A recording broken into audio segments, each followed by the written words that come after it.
Coco and Teal. Welcome to another episode of Coco and Teal Speech Therapy. I'm Teal, this is Coco. Today we're going to talk about tracheostomies, tracheostomy tubes, and how a tracheostomy affects speech and language development for a baby or toddler. A tracheostomy is a small surgical opening into the trachea or windpipe. The trachea is located in front of the other tube, which is our esophagus, which brings food or drink down from our mouth into our stomach. So this tracheostomy is a small opening located underneath our vocal folds, and it allows a child who's not able to breathe orally to inhale and exhale oxygen. The anatomical outcome of having the tracheostomy underneath the vocal folds means that typical oral sounds are not able to be produced because air is being inhaled and exhaled below the level of the vocal folds.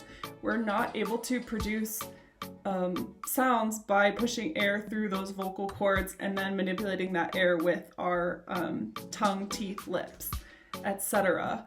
So for a lot of babies or toddlers, especially directly after the procedure, we don't hear any oral sounds, sometimes even including crying. These babies will have a silent cry because air is not being pushed up through those vocal folds to make sound. Something that can be added to the trach tube that helps the client produce some oral sounds and start practicing oral sounds is called a speech valve.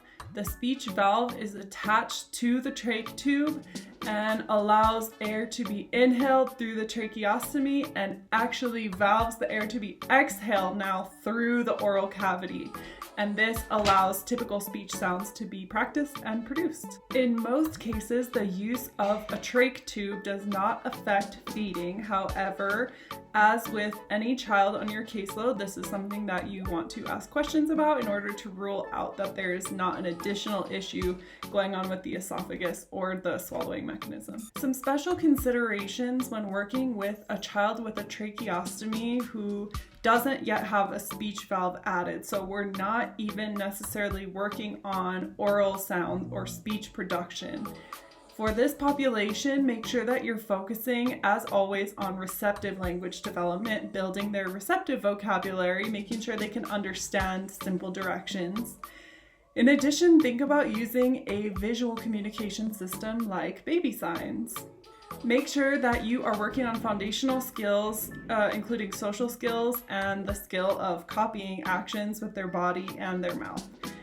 Working on these three things now before the speech valve is added will allow for faster progress because these foundational skills are already in place once that speech valve is included in the trach tube. Thank you for watching this week's episode of Coco and Teal Speech Therapy. I hope this helped you as a brief introduction to a topic that might be brand new to you. I will see you guys next week. Take care. Happy Thanksgiving.